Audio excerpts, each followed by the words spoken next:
உனக்கு ஏன் நிம்மதி இல்லை தெரியுமா? உன் வாய் தான் உனக்கு எதிரி. சந்தோஷமா வாழணும்னா இந்த 5 விஷயத்த வெளியே சொல்லவே கூடாது. அதுவும் 5வது மிகவும் முக்கியம்.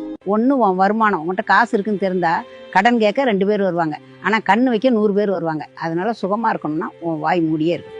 2, உன் அடுத்த திட்டத்தை வெளியே சொல்லாதே. விதைய மண்ணுக்குள் புதைச்சி வச்சதான் மரம் வளரும், வெளியே போட்டா கோழி கொத்திரும். செய்யறத செஞ்சு காட்டு, சொல்லிக்கிட்டு தெரியாதே. 3, உன் கஷ்டத்தை எல்லாரும் போய் ஒப்பாரி வைக்காதே. பாதி பேருக்கு அதை பத்தி கவலையே இல்லை, மீதி பேருக்கு உன் கஷ்டம் ஒரு என்டர்டெயின்மெண்ட். 4, வீட்டில் நடக்கிற புருஷன் பொண்டாட்டி சண்டையே வெளியே சொல்லாதே. நாளைக்கு நீங்கள் சேர்ந்துப்பீங்க, ஆனால் ஊர் உங்களை கேவலமாக தான் பார்க்கும். 5, உன்னை பிடிக்காதவங்களுக்கு விளக்கம் கொடுக்காதே. கழுதக்கிட்ட கணக்கு பாடம் எடுக்க முடியுமா? முடியாதுல்ல. அதனால நேரத்தை வீணாக்காதே. மௌனம் சாதுவோட குணம் மட்டும் இல்லை, சாதிக்கிறவனோட ஆயுதம். இனிமேலாவது வாயை மூடி ஜெயிச்சு காட்டு. Download ShareChat.